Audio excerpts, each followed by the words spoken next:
Saya bikin gitar ini sudah kisaran 15 tahun. Terus dulunya memang saya ini basicnya main musik.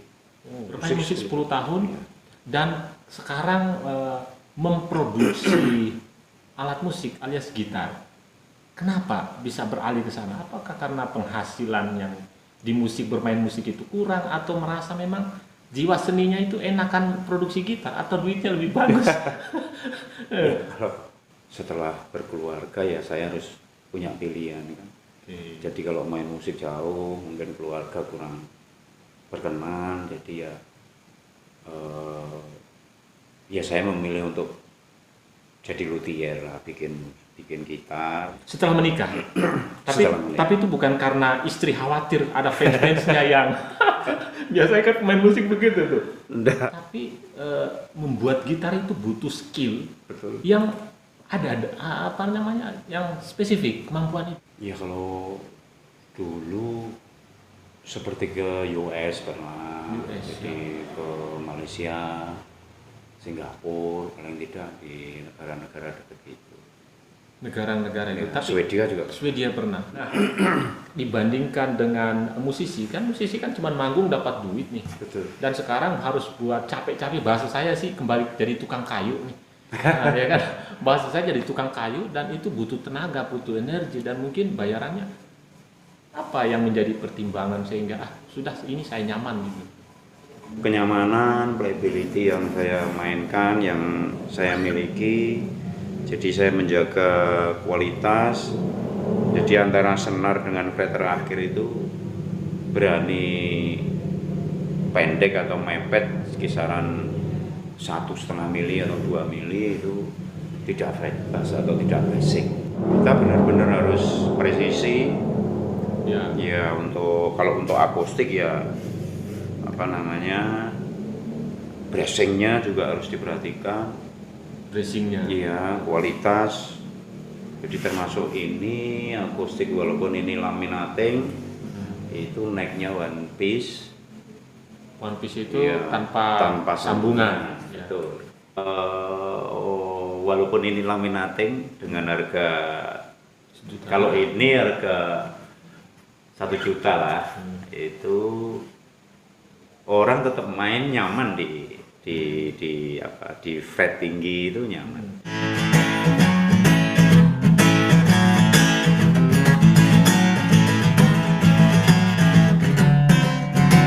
Yang nada tinggi katakanlah misalnya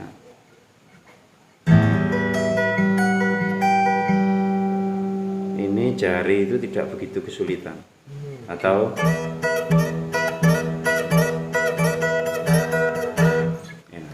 Enak ya. Emang kalau yang pinter gitar, kalau yang nggak pinter gitar itu tetap semuanya nggak enak.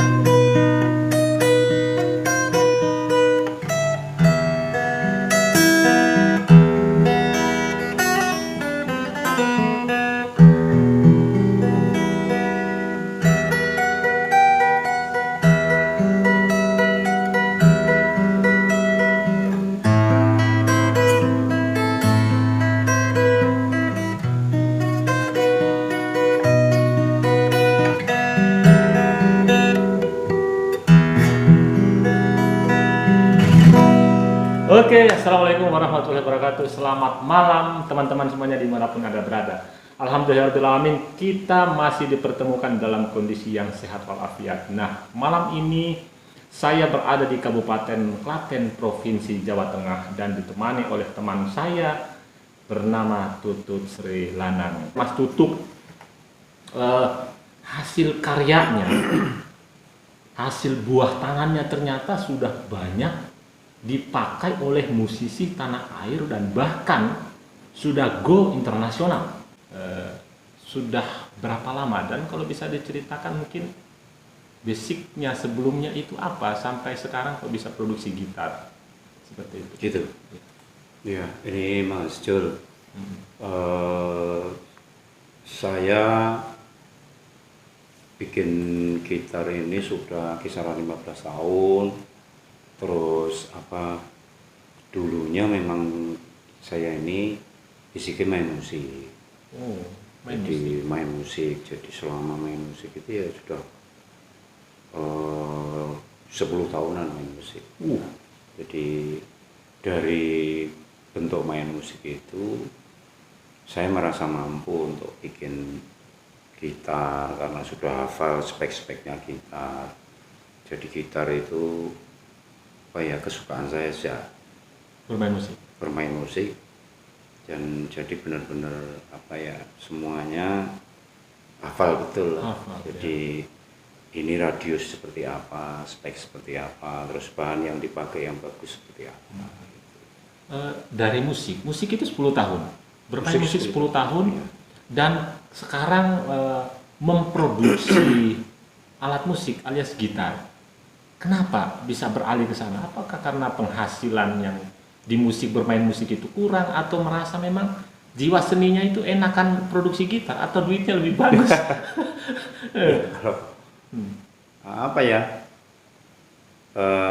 Kalau dibilang untuk memilih ya, karena memang dulu kan pada saat main musik masih bujang. Masih bujang. Terus setelah berkeluarga ya saya harus punya pilihan kan. Jadi kalau main musik jauh mungkin keluarga kurang berkenan, jadi ya saya memilih untuk jadi luthier lah, bikin gitar, yang mana gitar itu tidak lepas dari kesukaan saya. Masih tetap dengan passion. Iya. Setelah menikah. Tapi itu bukan karena istri khawatir ada fans-fansnya yang biasanya kan main musik begitu tuh. Enggak ya. Lebih ke mengembangkan kreativitas. Iyalah, selain pilihan memang ya saya suka aja. Suka. Tapi membuat gitar itu butuh skill. Betul. Yang ada yang spesifik kemampuan itu. Bagaimana bisa beralih langsung dengan berani gitu? Apakah memang basic dulu sebagai seorang seni rupa kriya kayu atau bagaimana? Ya kalau dilihat dari semua itu ya saya dulu di awal dari pernah bikin handicraft, terus pernah mebel juga. Jadi untuk bedah bikin gitar itu tidak beda jauh. Jadi mengkombinasikan betul kemampuan kreatif tadi itu yang pernah dunia mebel, ya, handicraft, ya, dan bermusik. Dari bermusik menguasai gitar. Jadi di sana mengkombinasikan kemampuan itu. Nah, saya dengar sepintas bahwa hasil produksinya itu sudah banyak digunakan oleh artis-artis kenamaan tanah air, bahkan ada pemesanan ke luar negeri. Kemana saja, negara mana saja yang sudah? Ya kalau dulu seperti ke US pernah, jadi ke Malaysia, Singapura, paling tidak di negara-negara dekat itu. Negara-negara itu. Tapi Swedia juga. Swedia pernah. Dan itu pemesan pemusik langsung, pemain musik atau perusahaan atau gimana?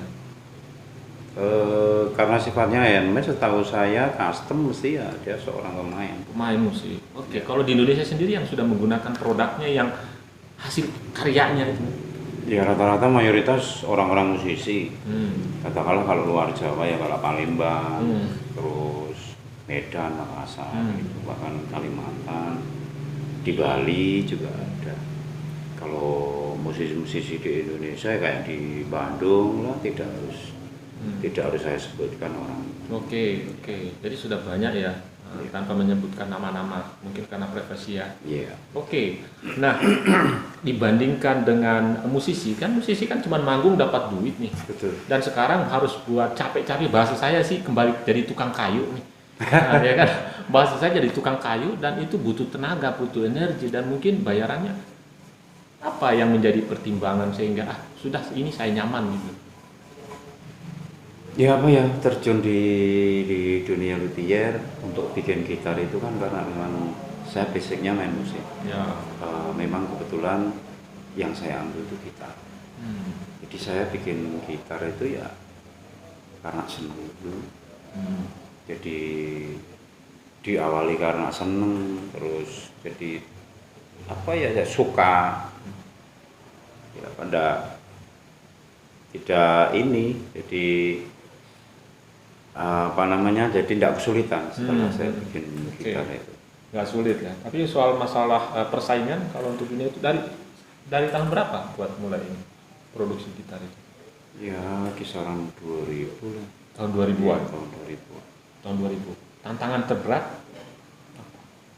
Tantangan apa misalnya? Dan misalnya mungkin dalam penjualan sulit nggak itu? Atau harus terjun langsung memasarkan?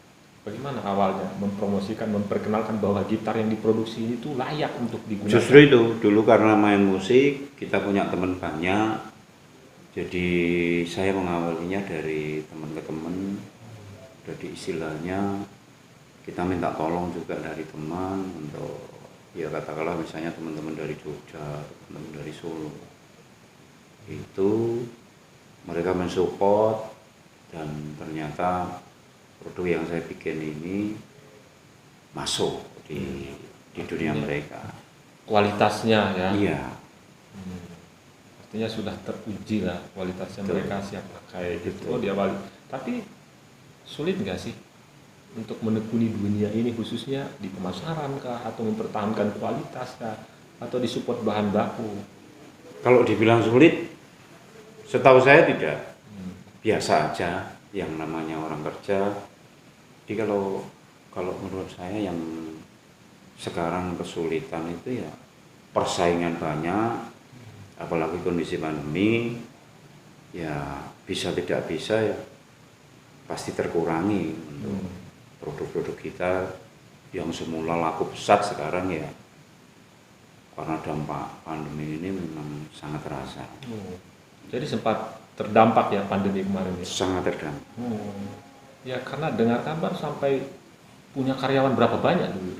Ya dulu karyawan yang saya punya itu bukan hanya bikin gitar, jadi karena basic saya dulu termasuk di handicraft, ya. Saya dulu juga punya bikin handicraft. Dari situ kalau tenaga dihitung-hitung ya kisaran 20. 20? Oh, itu luar biasa, besar ya. Dan itu disupport ke produknya itu dipasarkan kemana? Apakah langsung ke pengguna, ke customer, atau ke pabrik, atau ke toko-toko, atau kemana? Kalau gitar biasanya custom. Oh, custom ya? Dari permintaan customer. Ya, hampir mayoritas pemain musik. Mayoritas pemain musik. Iya. Apa keunikan atau keunggulan yang dimiliki dari hasil produksinya itu, karyanya itu? Kalau saya punya keyakinan dulu waktu saya belajar secara handmade, jadi apa ya, secara otodidak juga, ini kenyamanan, playability yang saya mainkan, yang saya miliki, jadi saya menjaga kualitas.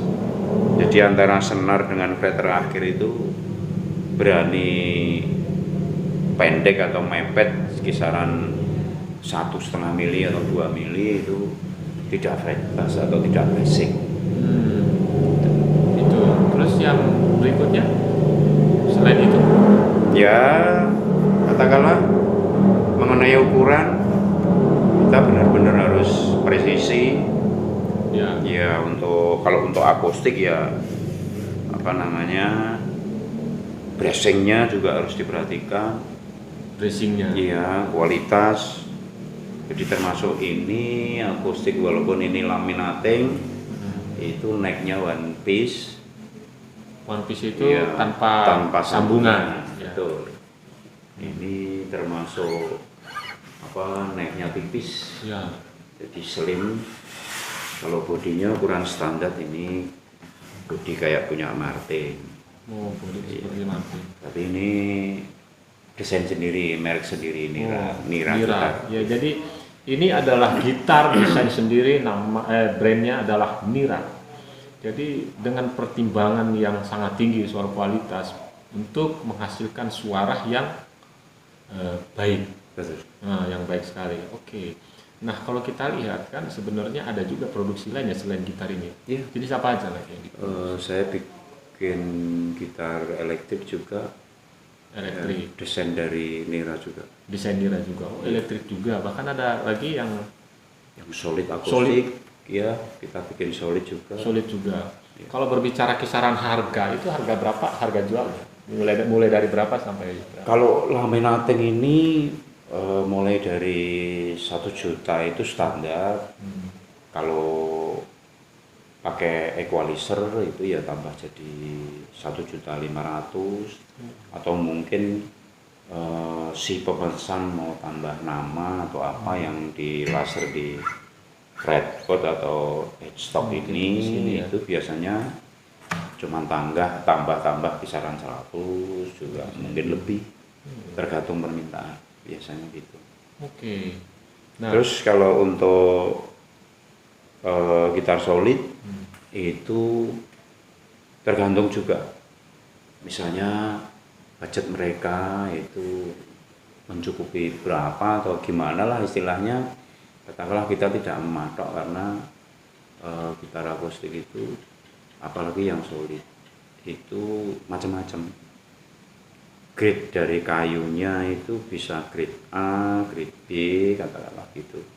Jadi ada yang 5 juta, ada yang 3 juta, bahkan ada yang lebih dari 5 juta. ada juga yang lebih dari 5 juta. Itu keunggulannya apa?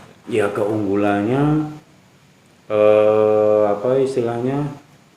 Katakanlah misalnya kita mempertahankan kecembungan ini, Ya. ini terus termasuk apa? Itu tadi apa istilahnya?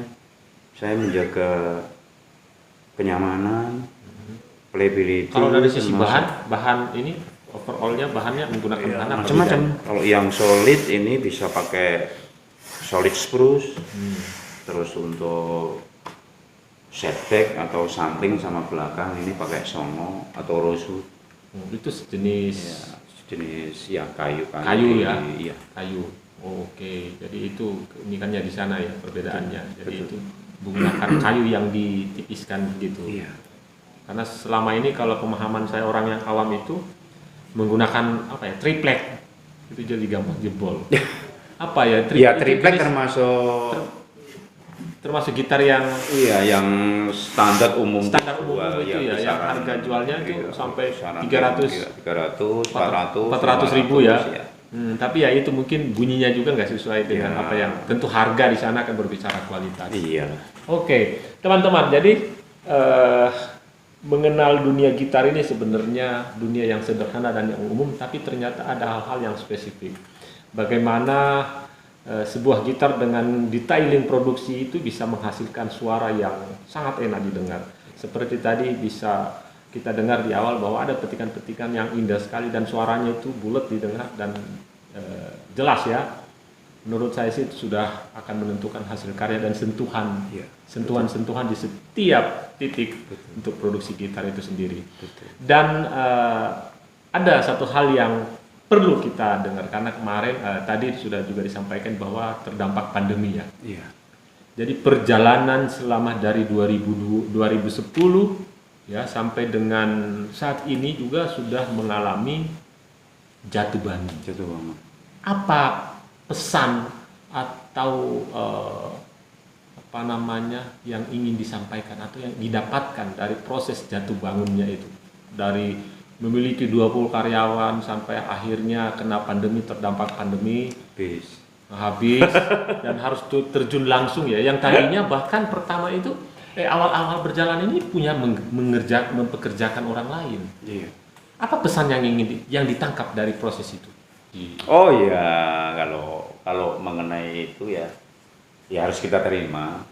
Tapi yang pasti saya sebagai luthier juga sebagai orang yang membuat gitar ya tetap semangat lah. Tetap optimis. Pasti. Ya kan? Pasti. Yang tadinya 20 mempekerjakan karyawan ya, 20 karyawan dan akhirnya harus tinggal sendiri langsung di lapangan. Ini kalau tidak disertai dengan mental yang kuat, tentu ini akan down ya. Karena di pandemi kemarin banyak yang terdampak. Tentu bukan hanya segelintir orang tertentu, tapi semua merata. Betul. Dan ini dibutuhkan mental yang siap, dan tentu tetap konsisten dan punya komitmen yang kuat bahwa kita bisa bangkit bersama. Semuanya pasti bisa berlalu, yang penting kerja keras dan terus berusaha. Oke, saya ingin mendengar sebenarnya perbedaan dari sisi suara untuk mendeteksi bahwa gitar itu berkualitas. Itu bisa diperlihatkan apa yang spesifik sebenarnya. Ini gitar ini karena settingan senar yang sangat pendek. Jadi walaupun ini laminating dengan harga kalau ini harga 1 juta lah, itu orang tetap main nyaman di fret tinggi itu nyaman. Jadi katakanlah misalnya kalau untuk main di sini itu biasanya sangat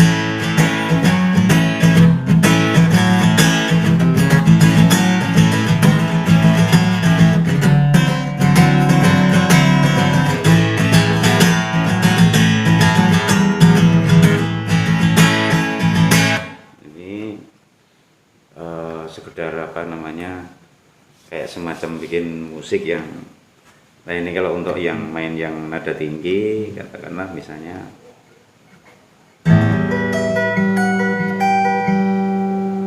ini jari itu tidak begitu kesulitan atau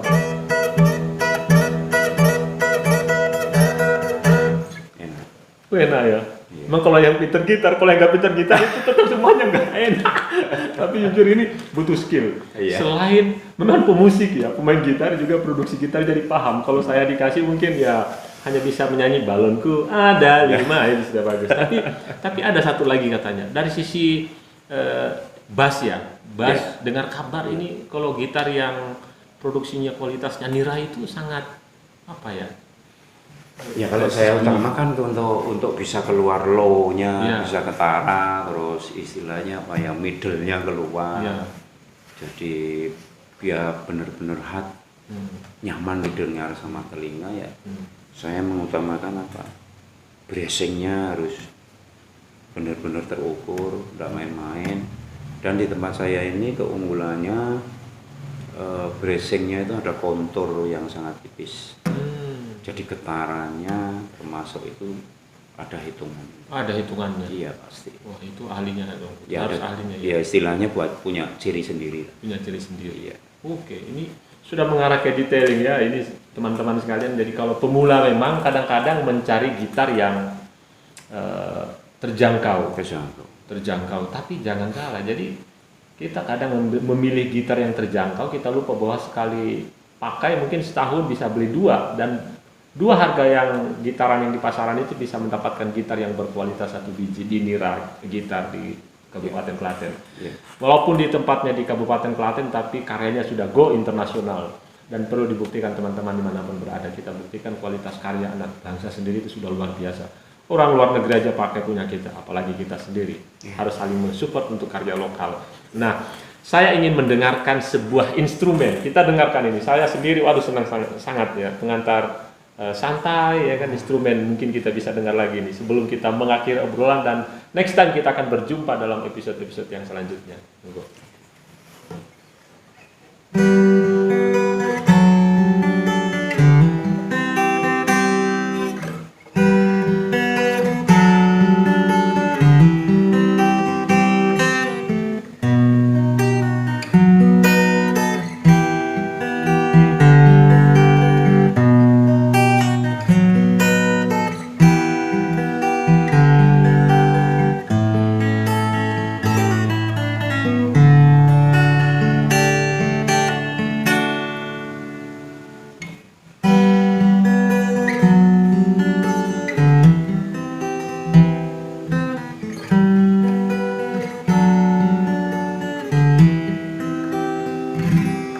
Wah, enak sekali teman-teman sekalian. Jadi itu baru sebagian kecil skillnya. Oke, teman-teman dimanapun berada, terima kasih sudah ikut menyaksikan obrolan kita santai, singkat, padat, dan jelas tentunya. Pesan saya adalah satu, mari kita sama-sama menghidupkan kembali usaha-usaha kreatif anak bangsa, apalagi produk-produk yang berkualitas di Indonesia. Dan untuk teman-teman yang membutuhkan gitar atau ingin mendapatkan karya yang luar biasa ini bisa menghubungi Mira Gitar. Nanti ada kolom di bawah ya, di deskripsinya, silakan menghubungi kontak yang di situ, dan pastinya dijamin yang produk yang asli dan berkualitas. Oke, sampai berjumpa kembali di episode selanjutnya, tentu dalam kesempatan yang berbeda. Ini saya terima kasih sekali sama Mas Jul. Wah, gitar ini biar buat kenang-kenangan untuk Mas Jul. Oh begitu? Oh, iya. Wih, kita dapat gitar nih teman-teman. Jadi sudah dikasih, jadi kenang-kenangan yang luar biasa. Ini dikasih sama pembuatnya langsung, dan ini luar biasa, sangat jarang-jarang. Jadi nanti saya harus dibawa ke Muna ini. Kita dites dulu, walaupun ketikannya kita balon. Bunyinya sudah kayak ahlinya, walaupun nggak tahu gitar, tapi kalau sudah pegang gitar bagus, memang langsung setidaknya tampil di panggung nggak malu-maluin. Bisa, beneran ini posisi. Oke begitu. Oke, terima kasih. Teman-teman, terima kasih Mas Tutu sama saya. Mudah-mudahan kita tetap diberikan kesehatan dan produksi gitarnya terus berkembang sehingga bisa kembali seperti sedia kala, tetap maju dan bertahan dalam kondisi apapun. Sukses terus dan terima kasih atas waktunya. Assalamualaikum warahmatullahi wabarakatuh.